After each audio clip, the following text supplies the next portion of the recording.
Hello बच्चों, मैं प्रिया राठौर आ गई हूँ अपनी बायो उड़ेलने आप लोगों पर। और जैसा कि आपको पता है कि बायो उड़ेलने का शौक है मुझे, तो जो बायो मेरे अंदर है मैं उसको लोगों को उड़ेलती रहती हूँ। आज हम जो पढ़ने वाले हैं वो है चैप्टर 5, और वही मैंने कल ही बोल दिया था, भाई डोल वोल बजा दो, मिठाइयाँ बांट दो, क्योंकि चैप्टर आज जो है वो क्या होने वाला है, एंड होने वाला है। और 28 लेक्चर में किया है इसको कंप्लीट। और आप जब पढ़ेंगे तो आपको शायद इसके डबल लगेंगे, मतलब डबल बार देखना पड़ेगा, क्योंकि चैप्टर जितना इंपॉर्टेंट है उतना लेंदी भी है। आज आखिरी बार इसको देख लो चैप्टर फ्लो को, क्योंकि कल से नया चैप्टर फ्लो दिखेगा आपको नए चैप्टर का। जो पढ़ने वाले हैं आज हम, वो पढ़ने वाले हैं वही, जैसे कि मैंने कहा था, कुछ महत्वपूर्ण प्रश्न पढ़ने वाले हैं हम जो एनसीईआरटी एक्सरसाइज से रिलेटेड है। और जैसा कि लास्ट क्लास में मैं आपसे कहकर गई थी, उसी के मुताबिक अपने वादे को निभाने कि हमने सब कुछ किया है पूरे चैप्टर में। आपको कोई भी क्वेश्चन पीछे एक्सरसाइज में और आगे जो बच्चे ऐप से जुड़े हुए हैं, जब वो नीट के क्वेश्चन देखेंगे तो आपको लगेगा कि हाँ, मैम ने नीट के लेवल तक पढ़ाया है। हालांकि हमारा जो है वो चैनल का ये है कि खाली हम एनसीईआरटी फॉलो करते हैं, लेकिन मेरी कोशिश है कि कम से कम आप ये पढ़ के भी आपको ये फील हो कि नहीं, मैं नीट दे सकता हूँ, है ना। तो आप जब वो क्वेश्चन देखेंगे आपको लगेगा कि हाँ, मैम ने थोड़ा नीट के लेवल का पढ़ाया है, काफ़ी क्वेश्चन आप मेरी क्लास से सॉल्व कर पाएंगे और थोड़ा सा आप में कॉन्फिडेंस डेवलप हो पाएगा। और क्या है कि आप जो मैं कहने वाली हूँ कि भाई एनसीईआरटी के सारे क्वेश्चन क्यों नहीं कर रहे, क्योंकि सब कुछ चैप्टर में मैंने टॉपिक वाइज कराया है, आपको इजीली सब कुछ मिल जाएगा।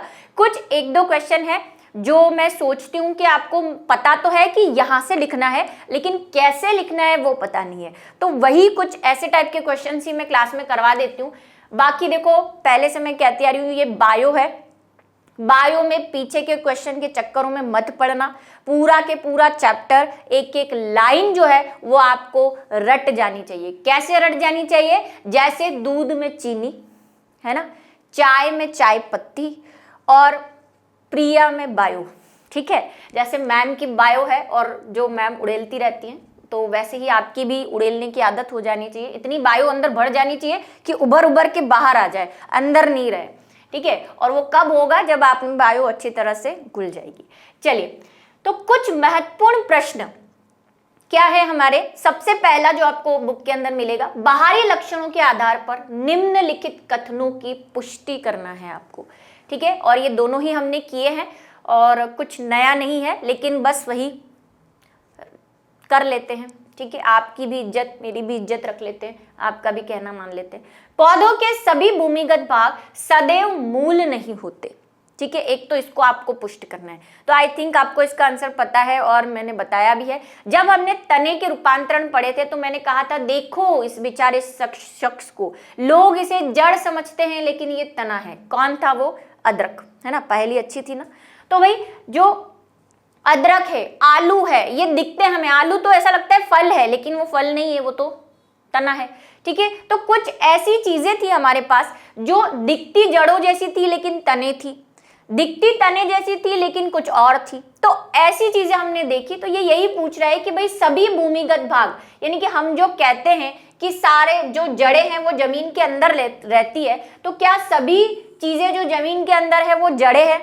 नहीं, ऐसा नहीं है। तो इसका आंसर जो है हम कुछ इस तरह से लिखना चाहेंगे, पौधों के सभी भूमिगत भाग सदैव मूल नहीं होते। पौधों की कुछ संरचनाएं भूमिगत हो जाती है, किंतु ये तनों से समानता प्रदर्शित करती है, जड़ों से नहीं। जैसे अदरक में मैंने आपको बताया था कि भाई ये अदरक है, अजीब सा शेप होता है अदरक का, कुछ ऐसे, है ना। कौन से टाइप का तना था भाई? ये प्रकंद, राइजोम। कुछ याद आ रहा है? हाँ, मुझे याद है, बोलो भाई, ठीक है, याद है ना। अदरक कि अदरक में हमने देखा था, प्रैक्टिकल में आपको दिखाया भी था कि भाई यहाँ पे जो है इसके पर्व व पर्व संधियां पाई जाती है। तो खुदा ना खास्ता इसको जड़ ना समझे, इसकी बेइज्जती ना करे, इसमें पर्व व पर्व संधियां हैं, इसीलिए ये प्रकंद है, यानी कि तने का रूपांतरण है। ऐसे अरबी भी दिखाई थी आपको वीडियो के अंदर कि कहाँ उसके शल्क, पत्तियां, ये सब कुछ होते हैं, है ना, पुराने प्रैक्टिकल्स में। तो भाई अदरक जो है वो अंदर जमीन पे है, जड़ जैसा दिख भी रहा है ना, गिठाने जैसा, लेकिन जड़ है नहीं क्योंकि वो तना है। क्यों? क्योंकि उसमें पर्व व पर्व संध्या पाई जाती है और वो तना है। इसीलिए आलू जो हम जमीन में देखते हैं उसमें आप बोलोगे कि मैम उसमें तो पर्व व पर्व संध्या नहीं दिखाई देती। उसका मैंने आपको एग्जाम्पल बताया था, आलू में जो वो आंखें दिखाई देती है जिसको हम ट्यूबर कहते हैं, कंद का एग्जाम्पल है, कंद तने का। और मैंने आपको वीडियो में दिखाया था कि आलू में जो वो ट्यूबर थी उससे छोटी छोटी पत्तियां भी निकली हुई दिखाई थी, क्योंकि बारिश का मौसम था तो मैंने आपको बता दिया था कि कैसे आलू से पत्तियां निकल रही है। तो अगर वो जड़ होती तो उससे पत्तियां नहीं निकलती, उससे जड़ भी निकलनी चाहिए थी, उससे पत्तियां भी निकलनी चाहिए थी, लेकिन उससे पहले पत्ती निकली जो कि एक तने से ही निकल सकती है। और उन प्रकंद यानी कि वो आंखें जो हमने देखी थी वही उसकी क्या होती है, कक्षस्थ कलिका होती है। ठीक है, तो कक्षस्थ कलिका किस पे पाई जाती है, तने पे। तो आलू क्या है, तना। ठीक है, चलिए जैसे आलू कंद यानी ट्यूबर का एग्जाम्पल है, अभी अभी जो मैंने कहा। अदरक का प्रकंद यानी कि राइजोम है, जो अभी मैंने कहा।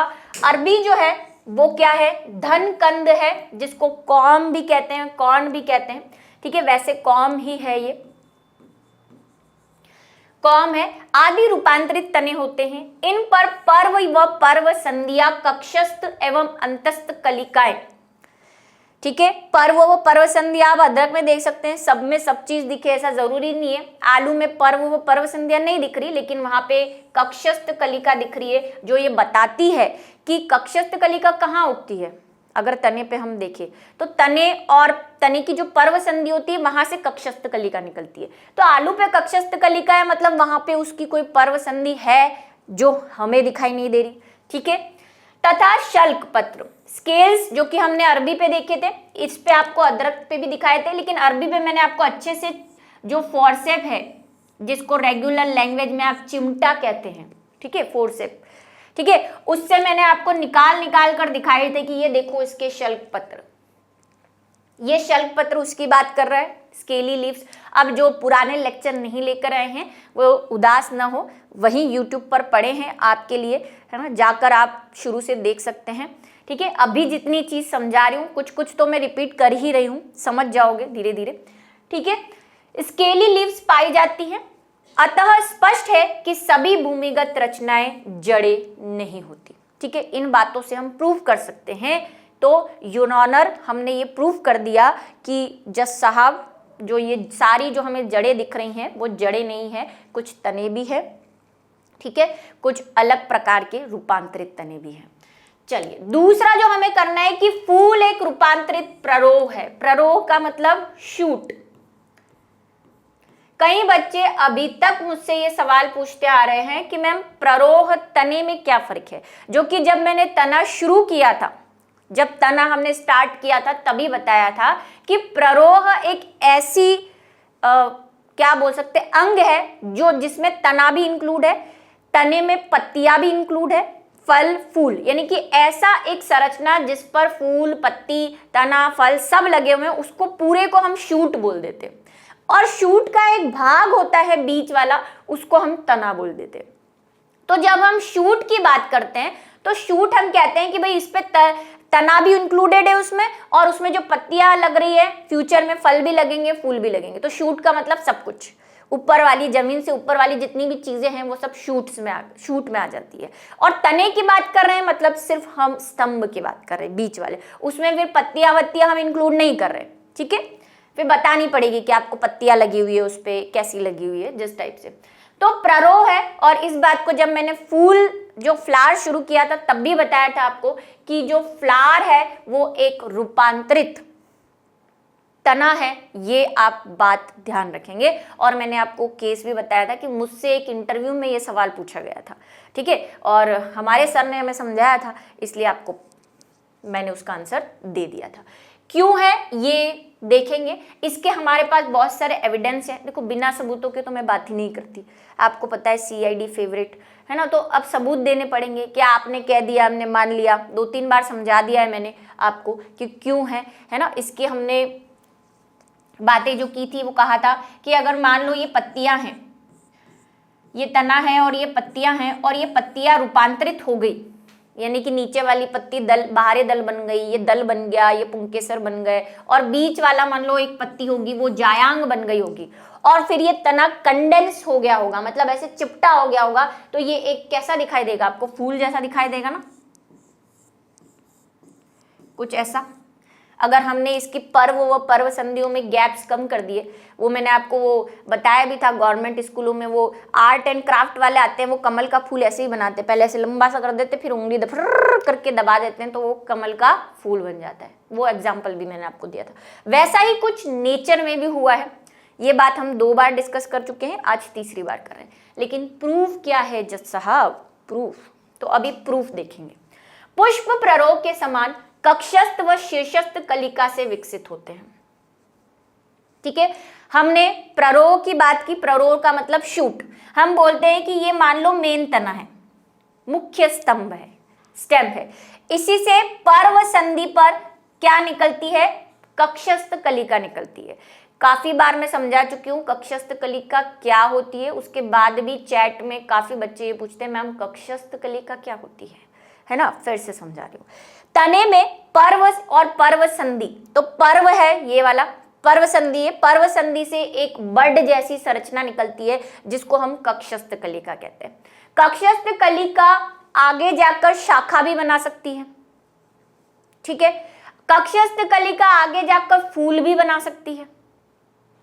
कक्षस्थ कलिका आगे जाके किसी पत्ती में भी रूपांतरित हो सकती है। और ऐसे ही अगर तने के टॉप पर भी एक क्या होती है, अंतस्थ कलिका होती है, जिसको टर्मिनल बड बोलते हैं, और इसको एक्सिलरी बड बोलते हैं। ये भी बात हमने कही हुई थी। तो जब फूल बनता है वो किससे बनता है, वो फूल बनता है वो कक्षस्थ कलिका से बनता है। अभी मैंने कहा कि कक्षस्थ कलिका कुछ भी बना सकती है, शाखा भी बना सकती है। तो यही शाखा थी, यही शाखा बनने वाली थी। ये शाखा बनी होगी, उस पे ऐसी पत्तियां लगी होगी, उन पत्तियों में ऐसे दबाव हुआ होगा जिससे फूल बन गया। तो ये इस बात को प्रूव करती है कि कक्षस्थ कलिका से फूल बनना, और क्योंकि कक्षस्थ कलिका तने का ही भाग है तो हम ये कह सकते हैं कि फूल भी क्या है, तना ही होगा। विकास की जो घड़ियां निकली, विकास समझते हैं आप, एवोल्यूशन 12th में पढ़ोगे कि कैसे विकास हुआ होगा चीजों का। तो विकास ये हमें बताता है कि कभी ना कभी ये तना ही था जो अब फूल जैसी संरचना बन गई। क्योंकि लोअर कैटेगरी के प्लांट क्लासिफिकेशन पढ़ चुके हैं आप कि भाई ब्रायोफाइटा है, टेरिडोफाइटा है। ब्रायोफाइटा में तो फूल जैसा कुछ होता ही नहीं, टेरिडोफाइटा में भी नहीं होता, जिम्नोस्पर्म में थोड़ा बहुत फूल जैसी संरचना निकलने लगती है, और एंजियोस्पर्म में आके फूल बना है, तो वो कुछ ऐसे ही बना होगा। ये एक बात हमारे पास प्रूफ है, और भी दूंगी, चिंता ना करें। पुष्प का पुष्पासन कभी वृद्धि करके दूसरा प्ररोह बनाता है जिस पर पत्तियां उत्पन्न होती है, जैसे गुलाब। ठीक है, हालांकि ये आपने देखा नहीं होगा, मैंने भी नहीं देखा, सच बता रही हूँ। ठीक है, मैंने भी वीडियो या किसी फोटोग्राफ में ही देखा है, क्योंकि ऐसा हुआ ही नहीं कभी हमारे सामने। क्या होता है कि कभी कभी गुलाब का जो पुष्पासन है, यानी कि थैलेमस है, ठीक है, गुलाब का पुष्पासन कहाँ बनाए, गुलाब के पुष्पासन को यहाँ बना दूं। ये गुलाब का पुष्पासन है, ऐसे कप शेप वाला, जिसपे फूल लगता है। कई बार ऐसा होता है कि गुलाब के पुष्पासन से ही एक तने जैसी संरचना निकलने लग जाती है, एक लंबी सी संरचना निकलने लग जाती है, और उस पे पत्तियां लगने लग जाती है। जबकि इस पुष्पासन पे बनना क्या चाहिए था, फूल बनना चाहिए था, लेकिन बन क्या गया, तना और पत्ती। तो भाई ये इस बात को सिद्ध करता है कि ये पुष्पासन भी तने का भाग होगा, जिसमें वृद्धि होने से नई शाखा निकल गई है, एक तरह से हम ये कह सकते हैं। तो ये बात ये कहना चाह रहा है कि गुलाब के पुष्पासन से किसी नए प्ररोह का, यानी कि शूट का निकलना, इस बात को द्योतक करता है कि ये भी तना है, और इसकी अब क्या निकल रही है, नई शाखा निकल रही है। कभी कभी पुष्पासन पर पर्व स्पष्ट दिखाई देते हैं, जैसे हुरहुर यानी कि कैपेरिस पैसिफ्लोरा। ये क्या है, एक फ्लावर है, अभी मैं आपको इसका फोटो बताऊंगी। ये दलधर, पुमंगधर, जायांगधर आदि कहलाते हैं। ठीक है, दलधर मतलब, दल मतलब पेटल, तो इनको पेटलोफोर इंग्लिश में, पुमंग को एंड्रियोफोर, धर का मतलब फोर। ठीक है, जैसा मतलब लाइक। ठीक है, जायांग दर यानी कि गाइनोफोर भी कहते हैं। अभी मैं आपको इसका फोटो बताती हूँ। ये देखो, ये है वो कौन जिसका अभी हमने बात की। इस अगर आप फ्लावर को देखोगे तो ये इसके पेटल हैं, लेकिन आप यहां पे देखो जरा, जनरली हम फ्लावर में क्या देखते हैं कि पुष्पासन होता है, उसी से बाहरी दल लगे होते हैं, उसी से दल लगे होते हैं, उसी से यहाँ पे पुंकेसर और जायांग लगा होता है। लेकिन आप इसको अगर साइड से और देखोगे तो आपको ये फूल कुछ ऐसा दिखाई देगा। यहाँ पे तो इसके पेटल्स है, ये पेटल्स, ठीक है, थोड़ा सा ऊपर फिर ये उठते हैं पेटल्स, ऐसे तने जैसी संरचना बनाते हैं। वही हम जो कह रहे पर्व संध्या। यहां पे ये जो है, ये क्या निकलेंगे इसके, फिर ये पत्ती जैसे ही इसके क्या है, पुमंग है। फिर थोड़ा सा ऊपर जाएगा, फिर आपके जो है जायांग दिखेंगे ऐसे।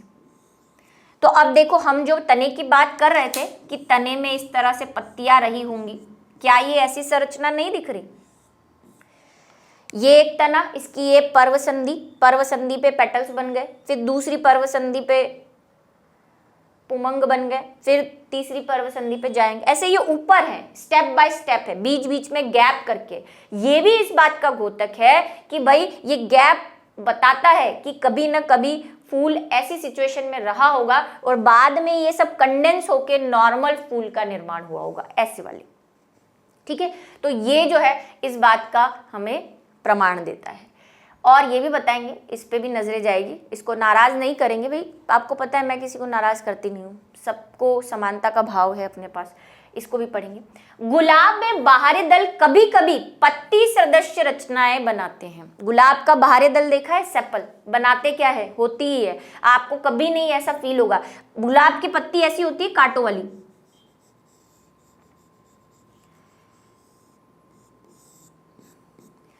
और गुलाब के फूल में जब आप वो हरे वाले बाहरी दल देखेंगे सेपल्स, तो वो भी ऐसे थोड़े से पतले जरूर होते हैं वो, लेकिन होते ऐसे ही हैं, ऐसे, बस उसमें ये शिराएं नहीं दिखती आपको। लेकिन कभी कभी उसमें भी क्या दिखने लग जाती हैं, वेन्स दिखने लग जाती हैं। तो ये इस बात का द्योतक है कि बाहरी दल कभी ना कभी पत्ती रहा होगा।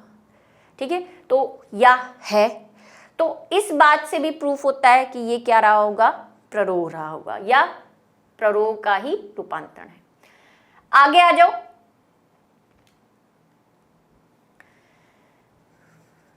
पियोनिया के पौधे में कायिक व पुष्पीय पत्रकों में होने वाले परिवर्तनों को स्पष्ट देखा जा सकता है। पियोनिया क्या है, एक प्लांट है, और पियोनिया प्लांट के जो कायिक और पुष्पी पत्रक हैं, पुष्पी पत्रक मतलब वही दल, बाहरी दल, ये इनमें क्या होता है, कभी कभी अचानक इसके दल या बाहरी दल पत्ती जैसी संरचनाएं बना लेते हैं, पत्ती में परिवर्तित हो जाते हैं। तो ये भी एक है कि क्यों परिवर्तित होंगे, क्योंकि उन्हें कभी अपनी पुरानी यादें याद आ जाती है, हाय मैं भी कभी पत्ती थी, ऐसा उसको याद आ जाता है, तो वो अचानक दल जो है वो पत्ती में परिवर्तित हो जाता है। जैसे जब मैं यहाँ कुछ पढ़ाती हूँ तो आपको याद आ जाता है कि हाँ पढ़ाया तो था, करेक्ट। तो ऐसा इनको भी पुरानी यादों में खो जाते हैं ये, और फिर ये कभी कभी अपनी फूल को पत्तियों में परिवर्तित कर देते हैं। वाटर लिली यानी कि निम्फिया परिवर्तन की अवस्थाएं प्रदर्शित करता है। यह क्रिया बाहरी दलों के बीच तथा दलों व पुंकेसरों के बीच होती है। निम्फिया, वाटर लिली जिसको हम कहते हैं, लिली है ना, दुनिया में कुछ फ्लावर याद नहीं आ रहा हो, बचपन से हमें नर्सरी से लिली जरूर लिखवाया जाता है, फेवरेट फ्लावर, रोज, लिली, ये तो हमारी जबान पे रहता है, भले देखा नहीं हो कभी। कैसा होता है लिली, कुछ नहीं, गुलाब जैसा ही, मतलब आपको सॉरी गुलाब क्या, कमल जैसा ही दिखता है जनरली। आधे लोग तो दूर से देखेंगे तो यही समझेंगे अच्छा कमल है, ठीक है, पानी में ही उगता है, जलीय है। तो इसके भी क्या है, दल और बाहरी दल में पुंकेसरों के बीच परिवर्तन होता रहता है। कैसा परिवर्तन, वही वाला कि कभी दल जो है अचानक पुंकेसर जैसे दिखने लग जाते हैं, बाहरी दल दल जैसे दिखने लग जाते हैं। ऐसा ये क्या करते रहते हैं, मजे करते रहते हैं, खेलते रहते हैं आपस में, ठीक है, एक्सचेंज करते रहते हैं। डेजिनेरिया, डेजिनेरिया में पुंकेसर पत्तियों की भांति फैले रहते हैं, वो अब उसकी बात कर रहे हैं हम पीछे वाले डायग्राम की। ये है डेजिनेरिया साहब, ठीक है। इसके देखो ये पेटल्स हैं, ये ये पेटल्स है, और पीछे जो हरा सा दिख रहा है आपको छुपा हुआ सा, ठीक है, जो जिसको शर्म आ रही है, वो बाह्य दल है। और ये दिख रहा है आपको, ये भी आपको लग रहा होगा कि ये इसके पेटल्स होंगे, ये सफेद सफेद, लेकिन ये पेटल्स नहीं है, ये क्या है, पुंकेसर, स्टेमिन है ये,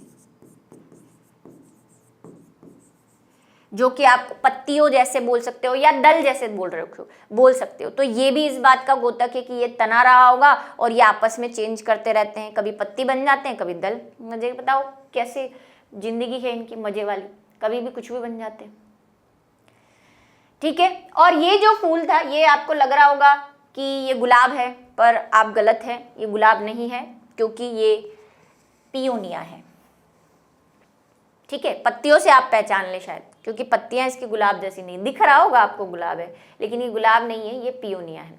इसमें भी यही चीज होती है कि इसके कायिक पत्रक जो है वो बदलते रहते हैं, दल कभी पत्ती बन जाते हैं, कभी पत्ती दल बन जाती है। बताओ, जिंदगी मतलब कंफ्यूजन क्रिएट कर रखा है। आ जाओ, नेक्स्ट जो बात है वो क्वेश्चन सेकंड की बात कर लेते हैं। एक पिच्छाकार संयुक्त पत्ती हस्ताकार संयुक्त पत्ती से किस प्रकार भिन्न है? पढ़ी हमने, पिन्नेटली कंपाउंड लीफ भी पढ़ी हमने, और पामेटली यानी कि हस्ताकार संयुक्त पत्ती भी पढ़ी हमने। अब इनमें डिफरेंस क्या है पढ़ा हमने, लिखा भी है, अब उसको टेबल फॉर्म में कैसे लिख सकते हैं वो मैं आपको बता देती हूँ। पिच्छाकार संयुक्त पत्ती तथा हस्ताकार संयुक्त पत्ती में निम्न अंतर है, जिसको हम कह रहे हैं पिन्नेटली कंपाउंड और पामेटली कंपाउंड। क्या होती है पामेटली कंपाउंड? वो हाथ जैसी जो होती है ना, जिसमें एक ही जगह से बहुत सारी लीव्स जो है वो निकलती है। और पिन्नेटली किसको कह रहे हैं? पिन्नेटली किसको कह रहे हैं भाई? ऐसी वाली जिसमें एक जो है पत्ती कई बार विभाजित हो जाती है, मेन जो लीफ होती है वो विभाजित हो जाती है, और फिर उसको पत्ती नहीं कह के हम क्या बोलते हैं? पर्णक, लीफलेट कहते हैं, ठीक है। सरल पत्ती तो किसको कहते हैं? ऐसी अकेली। इसी में एक या दो बार विभाजित होने से हमने बताया था एक पिच्छकी, द्विपिच्छकी, त्रिपिच्छकी, है ना, ऐसे बताया था। तो ये है पिच्छकी वाली यानी कि पिन्नेटली लीफ ऐसी। और पामेटली कैसी होती है? पाम जैसी, हाथों जैसी, मतलब एक ही मध्य शिरा से बहुत सारी लीफ ऐसे निकली होती है। सब वीडियो बताए हुए हैं सबके, ठीक है। और फिर उसमें से एक एक शिरा जो है वो जाती है, ठीक है। इनको तो लीफलेट कहते हैं, ये भी लीफलेट है लेकिन ये एक ही जगह से निकली हुई है, हाथ जैसी दिखती है, इसलिए इसको हस्ताकार लीफ कहते हैं। उनमें आपको डिफरेंस बताना है, ठीक है। चलो, पिच्छाकार संयुक्त पत्ती, यह पंख सदृश यानी कि फेदर लाइक होती है। बोल सकते हैं आप भाई ऐसे लगी हुई है तो आपको लग रहा होगा कि ये पंख है ना। इसको और भी विभाजित कर सकते हैं, मैंने तो भाई एक पिच्छकी बनाई है सिर्फ, द्विपिच्छकी त्रिपिच्छकी बहुत होती है, तो वो बिल्कुल पंखे जैसी आपको लग सकती है। यह फैली हुई हथेली जैसी रचना होती है, ठीक है। यहाँ पे फिर बना देती हूँ ऐसे, जैसे हथेली से 5 उंगलियां निकलती है उस तरह से होती है ये, ठीक है। कौन सी? पामेटली वाली। अक्ष लंबा होता है, दिख रहा है आपको अक्ष लंबा? ये अक्ष मतलब एक्सिस, इसका मेन एक्सिस जो है जिसको हम क्या कहते हैं बताओ तो जरा लिखकर, क्या कहते हैं इसको? ये तो मैंने बता दिया, लीफलेट कहते हैं, पर्णक, ठीक है। ये क्या है? जल्दी फटाफट स्पीड से, ये है रेकिस। जिसने जवाब दे दिया है वो मेरी तरफ से 2 रोटी एक्स्ट्रा खा लेना, ठीक है, क्योंकि ऑनलाइन मैं कुछ देने के कैपेबल हूं नहीं। एक्सिस यानी कि अक्ष, इसका अक्ष कैसा है? रिड्यूस्ड है। देख रहे हो कोई अक्ष ही नहीं है, एक ही जगह से सिर्फ पत्तियां लगी हुई है, और ये अक्ष भी है बहुत छोटा है, नीचे वाला बहुत रिड्यूस है, इतना सा ही मिलेगा आपको, ज्यादा नहीं लिखा। और वीडियो में मैंने जो पत्ती बताई थी उसमें भी आपने देखा होगा, इतना सा ही क्या है? एक्सिस है, ठीक है। देखो पुरानी क्लासेस तो बहुत इंपॉर्टेंट है, इस चैप्टर के कम से कम 20 या 20 के आसपास के लेक्चर्स में तो प्रैक्टिकल ही बताए गए हैं मैक्सिममली, पत्तियों और पौधों के, तो देखोगे तो बहुत कुछ याद रहेगा, ठीक है। और जो बच्चे पढ़े हुए हैं उनको याद भी आ रहा होगा कि हाँ सही कह रही हैं मैम, ठीक है। पत्रक यानी कि लीफलेट, पत्रक जो है 2 पंक्तियों में लगे होते हैं, दिख ही रहे हैं आपको, एक पंक्ति ये एक पंक्ति ये, ठीक है। इनमें पत्रक झुंडों में निकले होते हैं, है ना, ये लो सब एक साथ गुच्छे में, तू कौन मैं खामखा वाला हिसाब चल रहा है इधर। आगे आ जाओ। फिर है दीर्घाकार अक्ष पर विकसित होने वाले पत्रक या तो वृंत के निरंतर क्रम में होते हैं या इसकी एक शाखा होते हैं। क्या कह रहा है ये कि ये जो मेन एक्सिस था उस पे जो पत्तियां हैं वो या तो ऐसे विकसित हो सकती है, मतलब यही निरंतर एक के बाद एक के बाद एक के बाद एक विकसित हो सकती है, या फिर क्या हो सकती है इसकी एक शाखा हो सकती है। जब हम द्विपिच्छकी और त्रिपिच्छकी की बात करते हैं, बाइपिन्नेटली और ट्राइपिन्नेटली की, तो क्या हो जाता है ये भी आगे विभाजित हो जाती है ऐसे, और ये और हो गई तो चौथा और बन जाता है। तो या तो निरंतर क्रम में हो सकते हैं जो हमने पिछले बोर्ड पे बनाया बिल्कुल ऐसे एक के बाद एक, या फिर उनमें और विभाजन हो तो ऐसा लगेगा कि इसकी भी ये शाखा निकल रही है ना, ये मेन मानो रेकिस तो इसकी भी एक क्या निकल चुकी है, शाखा निकल, और त्रि वाला होगा तो आपको और लगेगा कि और शाखा निकल गई है, जैसा बबूल बबूल में देखा था हमने। तो भाई ये कह रहा है ये बात।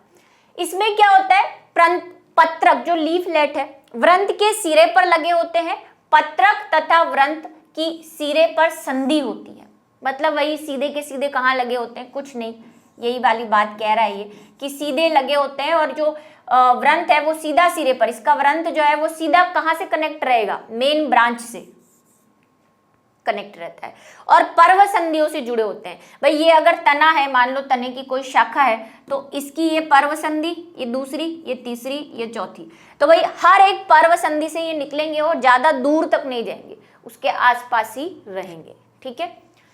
पत्रक अक्ष पर कोई जोड़ या संधि नहीं होती, इनके जो लीफलेट है इन पे कोई जोड़ या संधि नहीं मिलेगी, सीधे के सीधे क्या है, लीफ जैसी संरचनाएं दिख जाएंगी आपको। पलक अक्ष पर संधि होती है, जब आप इनकी पत्तियां देखेंगे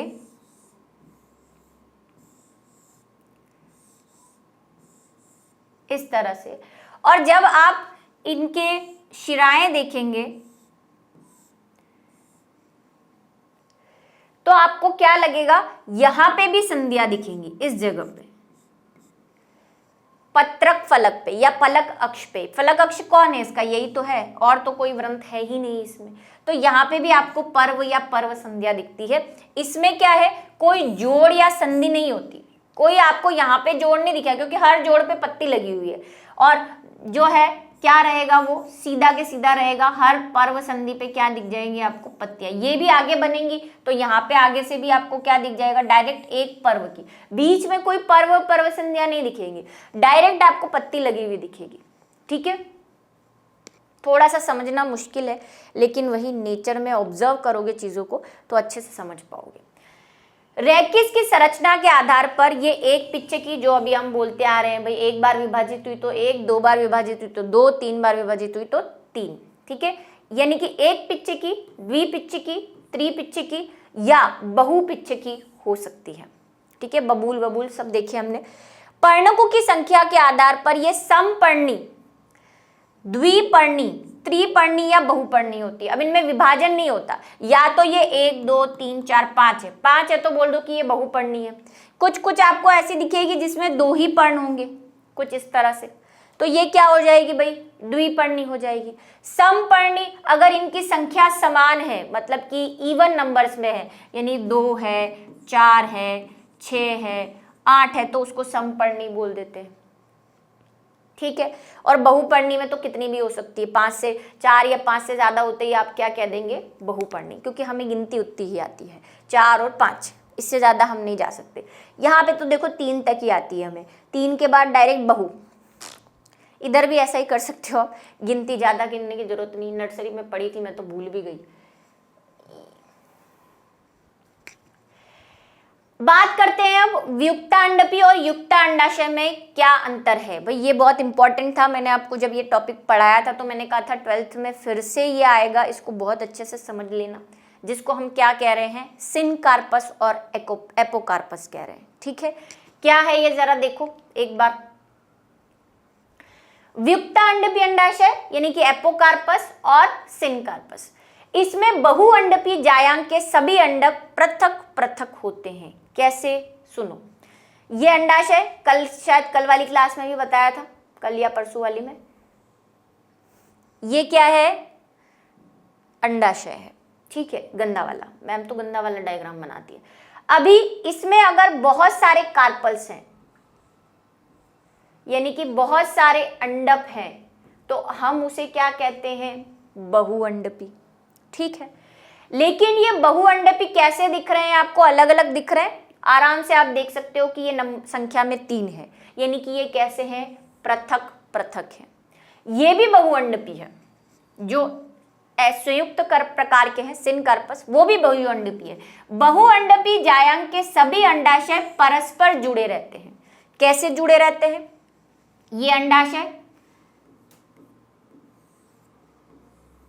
इसके अंडक क्या होंगे भाई, इनके बीच की जो भित्ति होती है ये गल जाती है और मतलब घुल जाती है और ये ऐसे जुड़ जाते हैं। 3 थे, तीनों पास पास चिपके रहते हैं। और इनके जो वर्तिका है और वर्तिकाग्र है वो भी क्या होंगे, मिले हुए रहते हैं। है 3 अंदर से, लेकिन आपको दिखेगा 1। इसमें क्या होता है, अगर 3 है तो 3 वर्तिका आपको आराम से अलग अलग दिखेंगे बाहर से देखने पर भी, कि 3 अंदर कुछ डिजाइन है, 3 नलिकाएं आपस में जुड़ी हुई है। लेकिन यहाँ पे आपको एक ही नलिका दिखेगी। गुड़हल में जब हमने देखा था, बिल्कुल एक सिंगल नली दिख रही थी, ठीक है। आपको पता ही नहीं था कि अंदर 5 अंडक है। जब हमने डिसेक्शन किया उसका, तब पता चला कि अंदर 5 है, ठीक है। तो ये ऐसे हालात होते हैं, यानी जुड़े हुए रहते हैं सारे अंडक, तो उसको हम बोल देते हैं परस्पर जुड़े हुए या संयुक्त अंडपी, ठीक है। इसको भी मैं बहुत बार रिवाइज कर चुकी हूँ। अंडाशय एक कोष्ठकीय होता है, ये देखो सिर्फ एक कोष्ठकीय है, मतलब पूरा लॉक्यूल एक ही है इसमें। इनमें क्या होगा, अंडाशय या तो एक कोष्ठकीय भी हो सकता है या बहुकोष्ठकीय भी हो सकता है।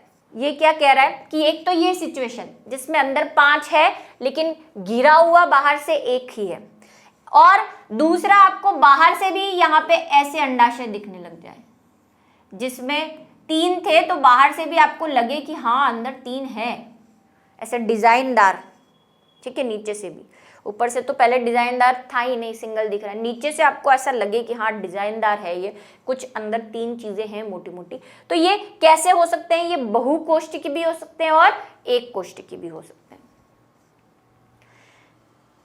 बीजांडन्यास कौन कौन सा मिल सकता है इसमें, एक तो सीमांत यानी कि पैराइटल, मार्जिनल प्रकार का, ठीक है, मार्जिनल, परिधीय यानी कि पैराइटल, आधारीय यानी कि बेसल, और शीर्षस्थ यानी कि वही एक बेसल होता है। देखो बेसल में क्या होता है, बीज जो है वो नीचे लगा होता है पुष्पासन से, एक इसका उल्टा होता है जिसमें बीज ऊपर लगा होता है ऊपर की तरफ, तो उसको हम क्या बोल देते हैं, शीर्षस्थ बोल देते हैं, ठीक है।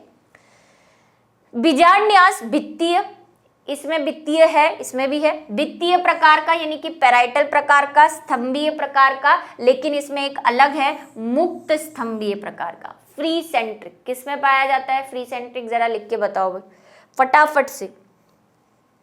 फ्री सेंट्रिक का एग्जाम्पल मैंने बहुत बार रटवा दिया कि इसको रट लेना, ठीक है। चलो जल्दी से फटाफट लिख के बताएंगे। शीर्षस्थ और मिलेगा क्या, वही 2 रोटी एक्स्ट्रा वाला केस अपना।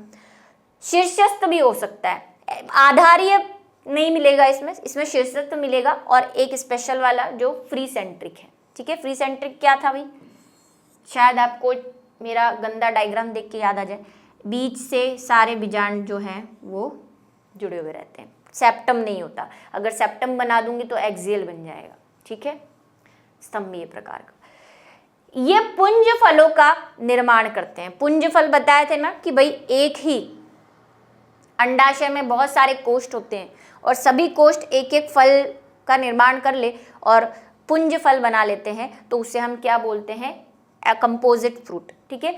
उदाहरण के लिए शरीफा, जो हमने कस्टर्ड एप्पल देखा था, शरीफा मतलब कस्टर्ड एप्पल, मदार, कमल, कमल ककड़ी किसी ने खाई हो, वो ऐसा वाला जो उसका पुष्पासन होता है उस पे ऐसे निकलते हैं ना बीज, जिसको छील छील के हम खाते हैं, जिसके मखाने भी बनते हैं। और स्ट्रॉबेरी, स्ट्रॉबेरी में मैंने आपको बताया था हर एक येलो डॉट एक क्या रहा होगा, कार्पल रहा होगा, अंडाशय रहा होगा, जो मिलके पूरा स्ट्रॉबेरी बनाया हुआ है, ठीक है। इनमें कैसे मिलेंगे, इसमें सिंगल फ्रूट मिलेंगे आपको। सरस फलों का निर्माण करते हैं, क्योंकि हर एक ओवरी, क्योंकि अंदर जुड़े हुए हैं, बाहर से तो हमें कैसे दिख रहे हैं, बाहर से तो बिल्कुल एक ही दिख रहा है, तो एक ही फ्रूट बनेगा, अंदर आपको पार्टीशंस दिखेंगे, जैसे टमाटर में दिखते हैं, खीरा में दिखते हैं, बैंगन में दिखते हैं। अंदर से फ्रूट को काटोगे तो आपको दिखेगा कि अच्छा इसमें बहुत सारे कोष्ठक हैं अंदर, मतलब ये बहुअंडपी है। बाहर से तो एक ही दिखता है, ये तो बाहर से भी दिख रहे हैं ना। स्ट्रॉबेरी में एक एक पीला पीला बीज जो है वो एक कोष्ठक था। कस्टर्ड एप्पल, सीताफल में भी वो जो उभरे हुए रहते हैं, जिसको आप निकाल के एक एक खाते हो, एक एक में एक एक बीज होता है, वो एक एक क्या है, वो एक एक अंडाशय है, ठीक है। तो इसमें अलग अलग दिखता है। ऐसे फूल का जो सबसे इंपॉर्टेंट है भाई, आज का सबसे इंपॉर्टेंट, ऐसे फूल का सूत्र लिखिए जो त्रिज्या सममिति हो, यानी कि क्या हो, लिख देती हूँ मैं इंग्लिश वालों के लिए, ताकि वो फटाक से चैट में फालतू की बातें करने के बजाय मुझे फॉर्मूला लिख के बता दे, ठीक है। एक्टिनोमॉर्फिक, त्रिज्या सममिति हो, बायसेक्सुअल हो यानी कि उभयलिंगी हो, आ जाओ, ये है अधोजायांगी यानी कि जायांग से नीचे, जायांग से सब कुछ क्या है, नीचे है, यानी ओवरी कैसी है, ऊर्ध्ववर्ती। ऊर्ध्ववर्ती ओवरी को क्या कहते हैं भाई, ऊर्ध्ववर्ती ओवरी को कहते हैं हम सुपीरियर ओवरी, ठीक है। और सुपीरियर ओवरी के लिए वर्ड क्या है, हाइपोगाइनस। चलिए, हाइपोगाइनस सुपीरियर ओवरी। 5 संयुक्त बाह्य दली है, मतलब कि सेपल्स 5 है, और कैसे हैं, गैमोसेपलस है यानी कि जुड़े हुए हैं। 5 मुक्त दली है, मतलब कि पॉलीपेटलस है, 5 पेटल है और वो भी कैसे हैं, मुक्त है।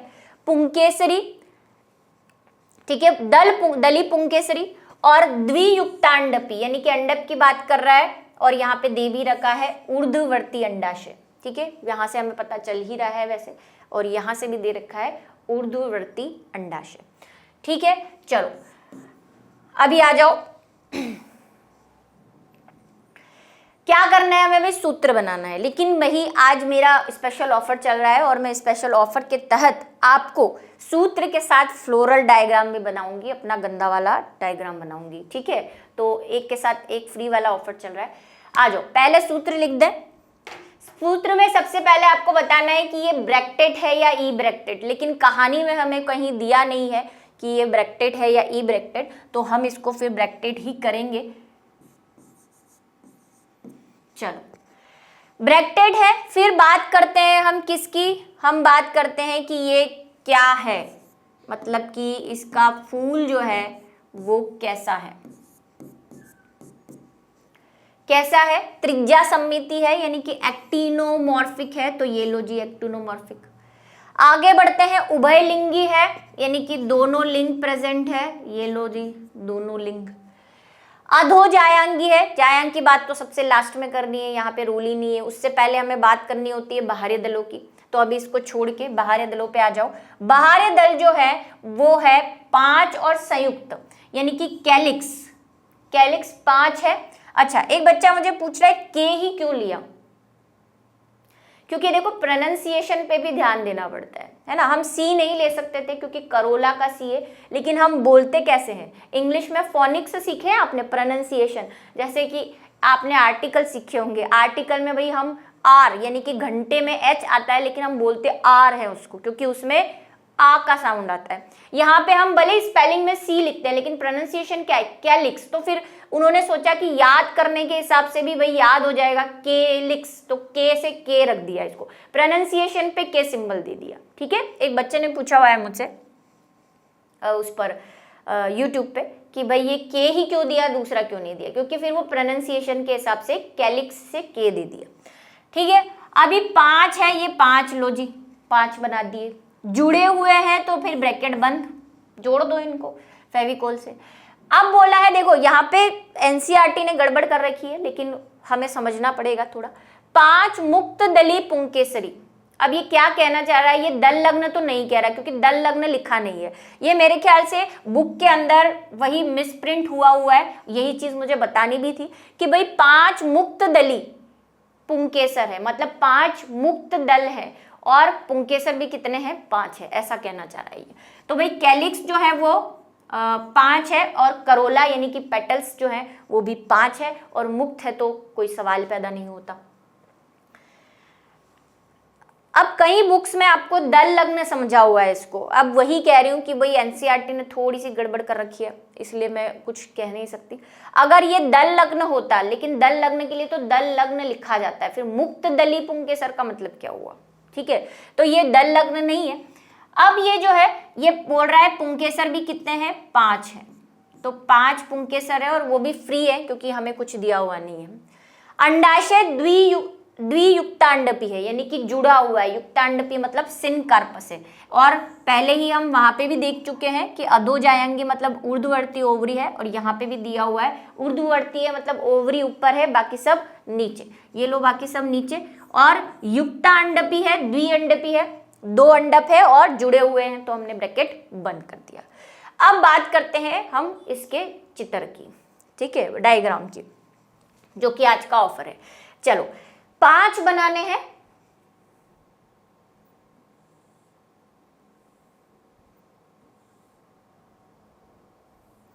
अब देखो कहानी में ट्विस्ट कुछ ऐसा है कि क्योंकि इस क्वेश्चन में हमें चित्र बनाने के लिए नहीं बोला था, लेकिन हम चित्र बना रहे हैं, तो बना रहे हैं तो हमारे पास इंफॉर्मेशन कम है, क्योंकि यहाँ पे एक तो क्या नहीं दिया,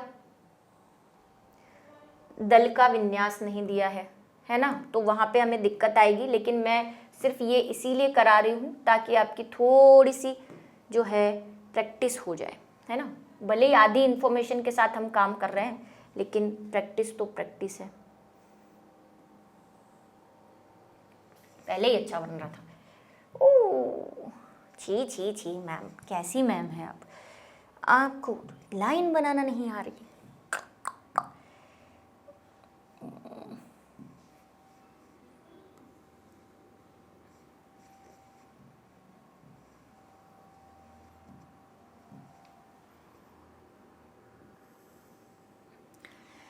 चलिए ठीक है, ये हो गए हमारे बाहरी दल।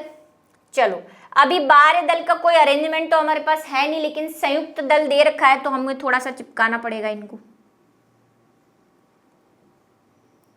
अलग भी दिख जाए और चिपके हुए भी दिख जाए, ऐसे बनाना पड़ेगा। ये लो,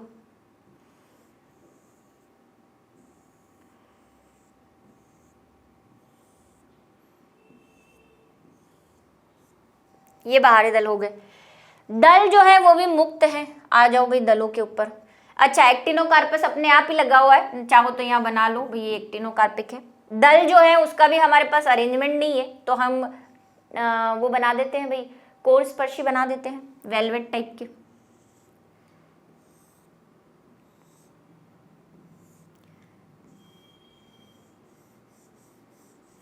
कोरस्पर्शी,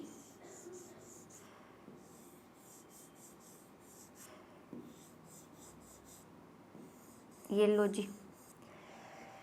उसके बाद पुंकेसर हमें 5 ही दे रखे हैं, 5 पुंकेसर बना दो, ग्रीन से बनाऊंगी अब मैं।